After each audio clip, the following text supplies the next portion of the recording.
What's the good word, y'all? DKB here. And recently, Eric Allen hosted a special edition podcast. They brought on most Jets fans' favorite players, at least from within the last 10 to 15 years, in Bart Scott and Quincy Enunwa. And there was an interesting thing that captured my ear. From Quincy Enunwa. And they talked about a few things, the MVP candidates for the team, not the NFL as a whole. But Quincy Enunwa offered his insights on who he thought could be a breakout star in the second half of the New York Jets season, and he selected wide receiver Denzel Mims. Now, there's a couple things that I think kind of you see some parallels in the game ability between Quincy Enunwa and Denzel Mims. Now, Denzel is kind of in his own in terms of a physical build, but Quincy Enunwa himself was kind of built like some kind of hybrid tight end wide receiver. 6'2", I think he was playing at about 235 or 240, something like that, almost at one point. But he was strong enough, big enough to be able to go out there and overmatch cornerbacks. He was small enough, quick enough, agile, all of these things to still play tight end and kind of play some of these, wide formation roles where maybe he might be in line to a certain degree because he can also block, but more so detaching him, using him as kind of this hybrid tight end. To really exploit a lot of mismatches. And when you talk about his yards after catch ability, the guy was kind of a specialist in the same mode of Denzel Mims. You can see him during plenty of his highlights carrying multiple guys, anywhere from 5 yards to almost a whole nother first down.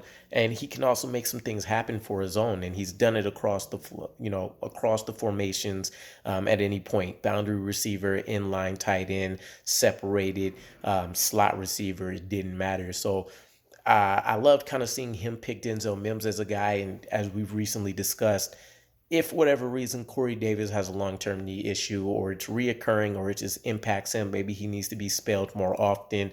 Robert Salas mentioned Denzel Mims has earned himself a role, and I'd have to imagine in the hierarchy of things, he's ranking higher than Elijah Moore right now.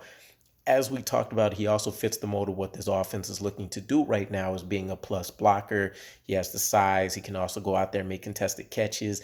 I would also argue as part of what we've seen with Josh Allen, since a lot of people love the Zach Wilson, Josh Allen comparisons, the thing that tipped him over the edge in terms of his development arc was that Stephon Diggs was the number one wide receiver. I'm not claiming that's Denzel Mims yet, anyhow. He has all the tools to be that.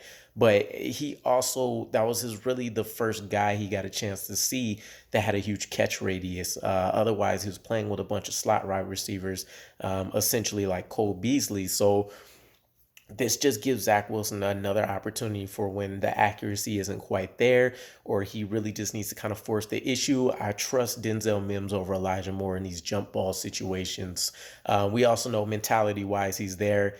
He couldn't really snag in a couple balls in the earlier portions of the game. He goes out there in a critical third down position and he's able to make a play. So I think he's parlayed himself into seeing something bigger for himself. But this also got me thinking, who else could potentially be a breakout star? And I do kind of mean that in the truest sense, in that maybe somebody's underperforming statistically, or maybe they just haven't really got a chance to see the field, and they may now, and we'll see them play lights out. And the candidates are really few and far in between for me, because when you take a look at the defensive side, everybody that could have broken out has, and the defense has propelled a lot of our wins. So that makes sense. We're also talking about a lot of our success being chalked up to players from the 2022 draft we just had, the 2021 draft, and then, of course, a few key free agents here and there. But defensively, everybody that could has. My selection would be Bryce Huff, only because we're just starting to kind of see him get some quality, true like backup type snaps with Jacob Martin being shipped away. And so, I mean, we've seen all the numbers. I mean, I think the most recent game we just had about with the Bills, if it wasn't the Patriots game before, I think he played about 15 snaps. I think 9 of those were true pass rush opportunities. He almost hit like a 50% pressure rate. It was absolutely crazy, but I mean, the guy just make plays. We've seen all the fancy stats, quickest get off in the NFL, beating out everybody, Myles Garrett included.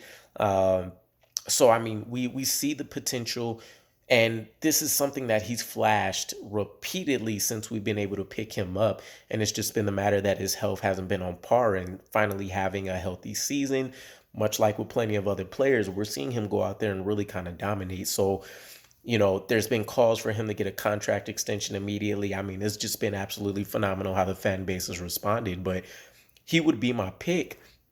Defensively, there's really not any other options. Quentin Williams is essentially leading the way. He could be a Defensive Player of the Year candidate. We're seeing Sheldon Rankins, who was having essentially one of his best career years ever since he's been in the NFL. Carl Lawson, we haven't seen the sacks come along with the pressure that we were betting on, but still he's impacting games heavily. You're talking about Jermaine Johnson, who in still reduced snaps has essentially been up there with most of the rookies on the defensive line class who are already playing starter level snaps. Plus, he's missed a few games. We talked about Bryce Huff. Vinny Curry has been showing why he should have stuck around, or why the Jets were smart to leave him on the roster and kind of get him onto the active list. It goes on and on. Quan Alexander, we've seen the juice that he's brought. CJ Mosley's leading the team in tackles. Quincy Williams is out there firing away, and he looks like he's been able to pull in a little bit of that wildness. We know all about our cornerbacks, and, we're studs all the way down to Bryce Hall, who doesn't even need to play. We're that deep. And then Lamarcus Joyner's leading us in interceptions. Jordan Whitehead has gotten in on the interception fiasco. He's also been a lot more fundamentally sound in recent weeks. And so offensively, the only other candidates I can really say would be Denzel Mims, who we just talked about, and the unsung hero who's been getting a lot more of notoriety in Nate Herbig. And the job that he's done cannot be understated. At any point in time, if he ever seen the field, it would have either been a little bit worrisome or we would have immediately crucified him for bad play. But Laken Tomlinson has arguably been the worst starter that we've had on the offensive line, which is disappointing considering he's had a lot of familiarity. Everything just married the right way. And so it's interesting to see that he hasn't been dominant from the start. But Nate Herbig would have been the last guy that anybody would have said, especially considering he doesn't fit the super classic mold of the kind of guys that we get, which are more agile. We see them be able to get to the second level with ease and quickness. Nate Herbig is essentially one of our heaviest offensive linemen. I think he's playing at about 336, but you see it on film. He's mauling people in the run game, and he has been nowhere close to a detriment in the pass game in terms of getting Zach Wilson hit, having him feel pressures and things like that. So he's been absolutely phenomenal. There's another video I'm actually going to be working on because there's a few questions based on his play that I have with the offensive line. But I'd be curious. Let me know who you guys think would be your breakout star for the second half. Offensively, defensively, both. It doesn't matter, but I'm looking forward to the comments, and I appreciate the support as always. I'll catch you guys again. Peace.